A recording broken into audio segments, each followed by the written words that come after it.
vendin tonë ndodh që për ditë, madje akuza të djemve dëshmorëve për bashkëpunim me Serbinë.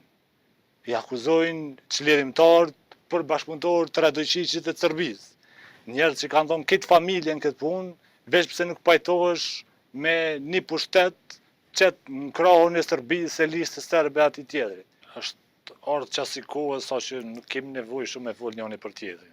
Veç i merë qëndrimet janë publike, me video, me figurë, me za, të vetë kryeministrit, cilat i ka pas para 5 vjetë dhe cilat i ka sot. Ajo është demantimi maj madh edhe unë çdo herë i kom thonë edhe kolegëve. Na duhemi me lënë pyç qytetarin me ndëgju kryeministrin si kryeministër edhe kur ka qenë në opozitë, ose edhe shumicën e deputetëve tjerë, ministrave dhe gjithë ata që kanë qenë me pushtet edhe pa pushtet.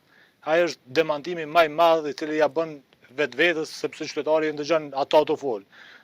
Mu mund më marrë si tentativë, si një diçka që mbas largimit mundem me pas personale, asnjë personale me asnjë person në vetëvendosje nuk kom pas, as nuk kom e pas asnjëherë kur gjë. Asnjëri mu personalisht nuk ka bëu asnjë veprim kundër meje. Unë kam problem mbi parimet edhe ndryshimet e qëndrimeve cilat i ka lëvizja vetëvendosje, tashmë i ka edhe me statut, i ka edhe publike, i ka.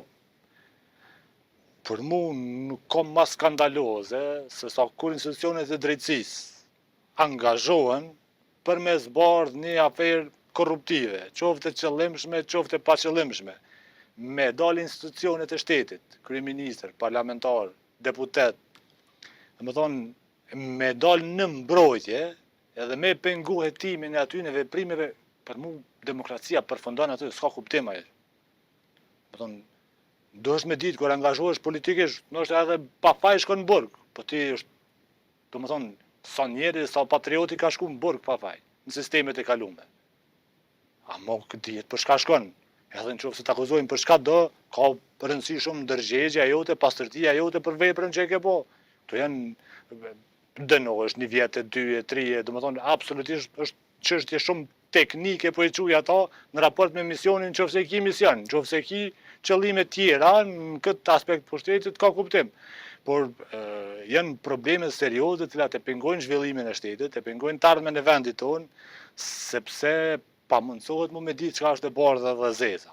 Sot në vendin tonë ndodh që për ditë, madje akuza të djemve dëshmorëve për bashkëpunim me Serbinë. I akuzojnë çlirimtarët për bashkëpunëtor të Radojqiqit e Serbisë. Njerëz që kanë thonë këtë familje në këtë punë, veç pse nuk pajtohesh me një pushtet qëtë në krahun e Serbisë e listës serbe ati tjetrit. Këto janë absurde të cilat duhet me undalë, edhe për këtë arsye unë po mendoj që për momentin ajo rruga e cila mundet me undalë, sepse ju takon prizve të shtetit me pri ndaljes një gjuhës tillë edhe jo ushqimit të një gjuhës të tillë. Fatkeqësisht, edhe në zgjedhjet e kaluara, po edhe në këto zgjedhje, gjuha prej pushtetit është gjuhë e përçamjes, nuk është gjuhë e unifikimit edhe mbështetjes. Ti ki përgjegjësi tjetër kur je kryeministër edhe në garën zgjedhore për dallim prej përgjegjësisë së një opozitarit i cili përdor një gjuhë për me ardhur në pushtet, mundet me qenë shumë agresive.